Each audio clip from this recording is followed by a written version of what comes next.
Well, lots of anticipation. The landlord here checking constantly, talking to other people in hospitality. What might the new Prime Minister say? Because it's going to have a real material impact on how people here can run their businesses. I'm actually at the Red Lion and Sun, and I want to introduce you now to Heath, who's been the owner of this pub for the last 15 years. So you've gotten through a financial crisis, a pandemic, 2 lockdowns. Yeah.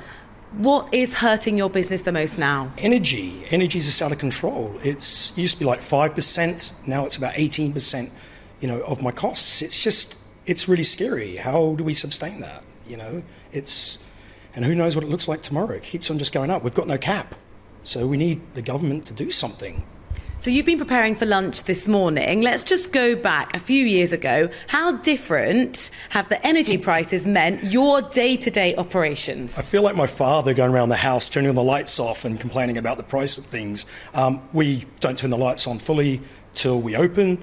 We're turning equipment off and bringing it back on later. Looking at everything, how much, the kitchen extraction fan, we turn that down so it's not running on full. Just very aware, more so than ever, because it's so expensive to run everything.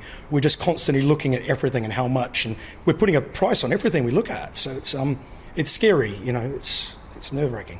Give us an idea of the bottom line of what your gas and electricity bills are like and how they've changed and how they could change further if we don't have intervention from the Prime Minister. And so I'm lucky with my gas. I'm still in contract and that expires next year. But I looked at my summer usage. If my gas was at the new rates that have been quoted, I'd be paying $2,500 a month as opposed to $600.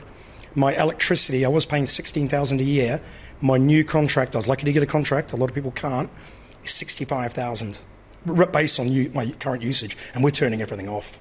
And that's not sustainable. I have to take a proper haircut. The irony, but 50 grand in more a year I've got to find. But that's if you're working on 10% EBITDA, that means I've got to find another £500,000 net to pay that. So the question people will be asking at home is, well, what does that mean for me, the customer? Am I paying more? Where are you squeezing those costs? Well, that's the thing, though, isn't it? You pass it on. You get less customers coming in the door because it's too expensive to go out. So right now I'm absorbing a lot of it, tweaking some prices, but I don't want to scare people away. And everyone's watching their pennies right now. So the last thing I need is less customers. And that's what's hurting right now. Hospitality, we're losing customers. They're staying at home, watching TV, buying alcohol at home. It's scary. It's really scary.